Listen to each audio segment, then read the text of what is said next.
1. It's going to be between Golden and Socke. Socke spawning in the bottom left-hand corner as our red Protoss.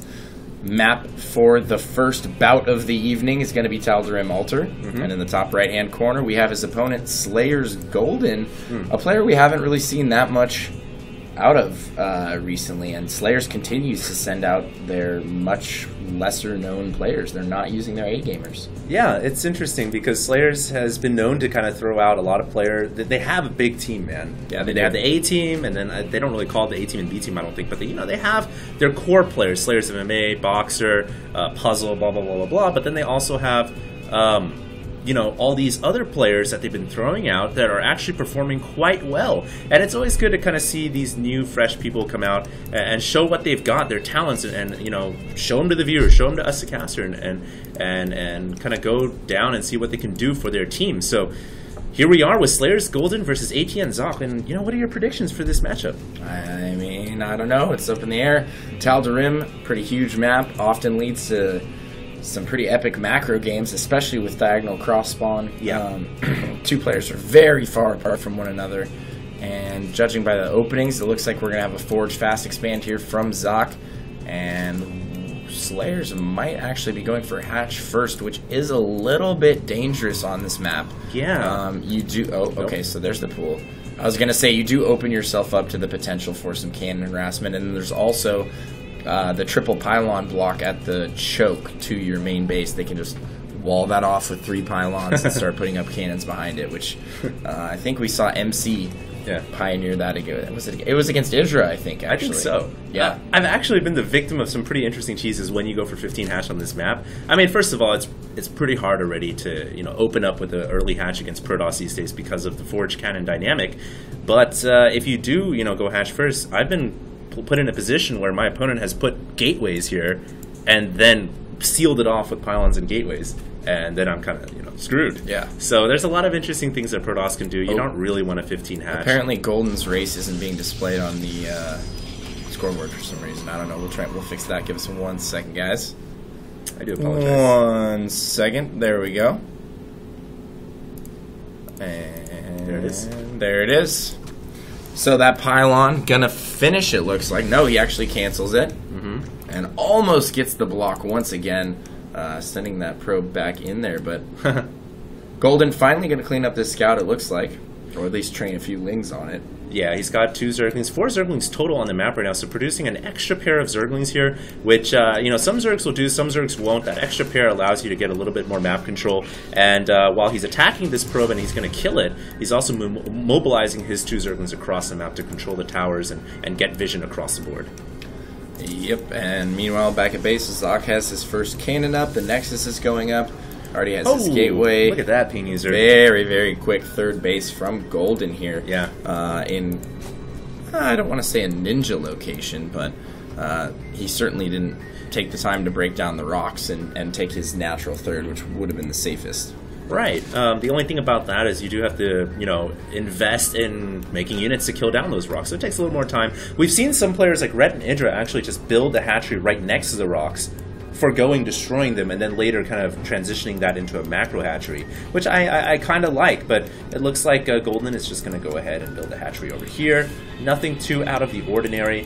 Socke playing that 2 base after Forge expand style right now, and we do have a probe and Zergling kind of scouting each other out right now, but neither player seeing each other, and a pylon going to go up in a very distant and remote corner of the map. What do you think this is going to be for, Ping User? Well, I mean, it's obviously going to be used to warp in units at some point. It looks like he's going for another Stargate here.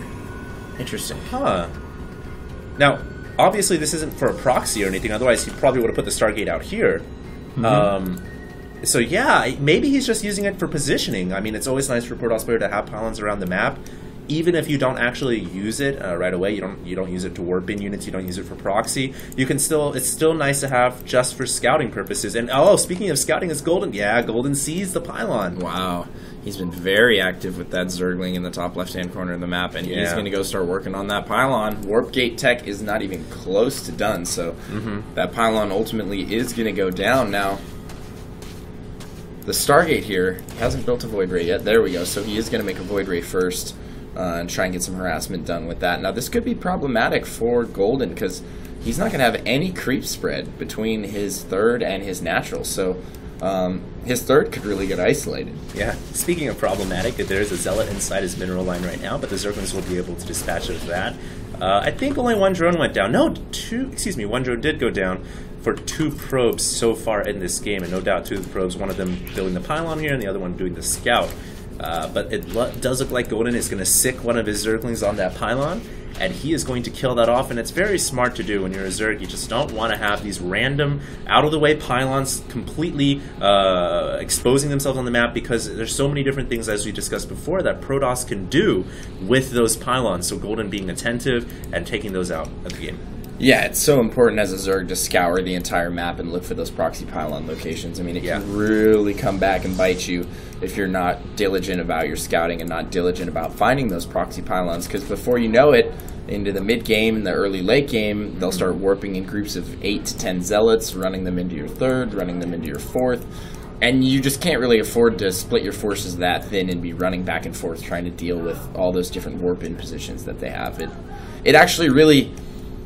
Proxy pylons really change the whole dynamic of the immobility of TOS, because it makes them highly mobile. Yeah, they just lose small groups at a time. Well, when you combine it with the warp gate mechanic too, it definitely makes Protoss extremely mobile, especially when you compare it to their predecessor Protoss, their older brother, their big daddy in Brood War. I mean, Protoss back then were not nearly as mobile, but nowadays Protoss do have a lot of different mechanics they can use. Now, wow, that's a lot of Void Rays that Socke is fielding now, all off of what seems to be... Oh, he had a double Stargate, so excuse us for not seeing that, guys, but he has gone for a double Stargate here, and he is going out with 4 Void Rays on the map. This is totally hidden. Well, it's been revealed now, but it was hidden for quite some time. Now Golden is going to have to scramble to get anti-air up. And I don't think he's going to be able to scramble in time. He has 4 Void Rays headed to his third right now. 6 Spore Crawlers. 2 Queens are there, and the Spore Crawlers aren't quite up yet. I like the over-investment in Spore Crawlers from Golden, though. I mean, he really needed to make something drastic happen there. He doesn't have any in the back of his natural, though, so he's got to be a little bit careful here. It looks like that's the angle Socke is trying to work, and he's going to take down that first Spore Crawler right away and now start working on the probes. No, he's actually going to kill both the Spore Crawlers. Interesting. And perhaps the Queen. Now, this is a very risky maneuver. Now, he knows if he can pick off the Spore Crawlers, it's kind of a long-run thing. You kill him off now, and then you'll be able to destroy the rest of the Zerg economy later. And it looks like he's going to elevate a Queen here. That Queen is going to be gone. Say bye-bye. Adios. And another Queen going to go down as well. So 3 Queens going to fall total this gun. The drone count absolutely getting massacred at the natural. And they're fully charged. All the Void Rays are fully charged right now. This is going to be so difficult for Golden to hold off. I don't know if he's going to be able to do it. Can those links get by? No, the wall-in is 100% tight. Socke needs to make something happen here. He's got to increase the size of that wall. There's no way for him to defend that many links if they find a way to breach. But I think with the extra gateways, you know, he might be okay. Although, once that gateway on top goes down, I'm pretty sure the links can start flooding in. Oh my goodness! They go. That is a traffic jam of epic proportions, but the Zerglings find a way to squeeze in and get more surface area on that Photon Cannon. And the Photon Cannon is going to go down along with the Forge. Massive surface area now exposed for the Zerglings from Golden to just attack all the buildings. That's a perimeter breach. Now, 9 Hydralisks have also popped out for Golden. So oh no, like Socke's not paying attention. He's going to lose everything here. All the Void Rays go down. Additional Phoenixes go down. And that run by is virtually unstoppable for Socke right now. He has nothing back at the base to deal with all these Zerglings. He continuously gets his Zealots surrounded and picked off one at a time. He hasn't managed to get a group of them together. And GG is called, and there's a very, very, very quick 1-0.